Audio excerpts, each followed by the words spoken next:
Picture this. You're a ride-hailing driver. You've pulled over to the side of the road, just waiting for the next order to pop up. It's been a long day.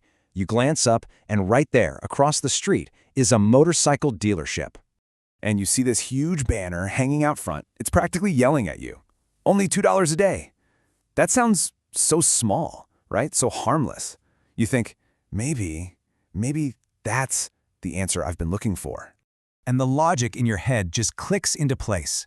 A new bike means it's not going to break down.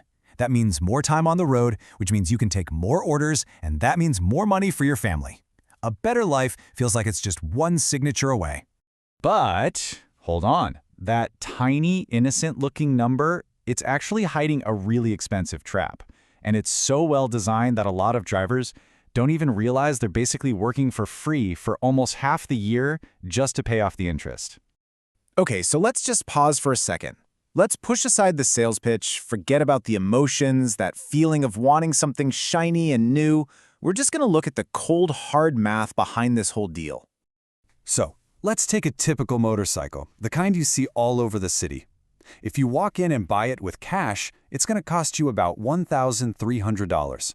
You pay once, get the keys, and that's it. It's yours. No debt, no monthly stress. Now look at the other side, the loan. Over 3 years, you end up paying almost double, and you've got that payment anxiety hanging over your head every single month. See, the loan always starts with a number that looks pretty reasonable. The monthly payment is around $65. I mean, that doesn't sound like it would break the bank, right? And that's exactly how they get you. That's the bait. But you're not paying that just once. Oh, no. You're paying it every single month for 3 full years. That's 36 times you have to come up with that money. So let's actually do the math here. $65 multiplied by 36 months, plus whatever down payment you made, it all adds up to around $2,470. And remember, this is for a bike that you could have bought for $1,300 cash. So where did all that extra money go? That extra $1,170. Well, none of that went towards the motorcycle itself. That's the hidden price tag. That is pure interest. It's the fee you pay just for the privilege of borrowing money. And this chart really just lays it all out there. The blue bar is what the bike is actually worth. The yellow bar is what you end up paying. I mean, look at that. You're paying almost twice as much for the exact same machine. Okay, so let's translate that number, $1,170 in extra cost, into something real for a driver who's out on the road every day. Let's stop talking about dollars and start talking about something way more valuable, your time. Let's say, after you pay for gas and food, you're taking home an average of $7 a day. It would take you 160 full days of work just to pay off the interest on that loan. I'm not talking about the bike, just the interest.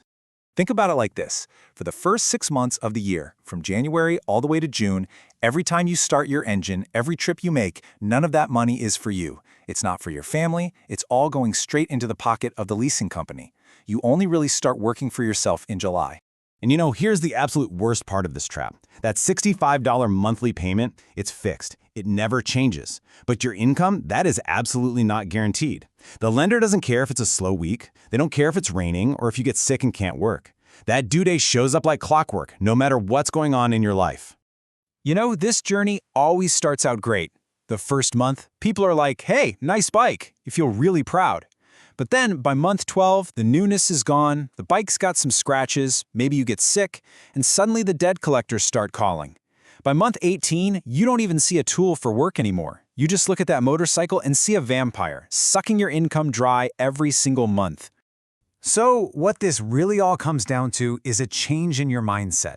For this kind of work, a motorcycle is just a tool to make money. It's not a piece of jewelry to show off. Think about it. A farmer needs a shovel to work his land, right? But he would never buy a golden shovel on credit when a plain old steel one does the exact same job. So what's the smarter way to do this? It's actually pretty simple. First, just ignore the bait. If you don't have the cash to buy it outright, don't force it. Second, buy a good, reliable used motorcycle. You know, a 3 or 4-year-old model works perfectly fine and costs less than half the price. And third, instead of sending $65 a month to a lender, pay yourself. Put $20 a month into your own little repair fund. That way, when something eventually breaks, you've got the cash ready to fix it. No debt, no stress. And look, I get it. Buying a used bike might sting your pride a little bit at first. Maybe your neighbor won't be as impressed. But that little sting buys you something way, way more valuable. 3 years of financial freedom.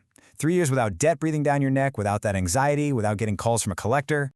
So in the end, the choice really boils down to this one simple question. Do you want all your hard work to just feed a payment machine for the next 3 years? Or do you want to be the owner of your tools, the owner of your time, and the true owner of your own life?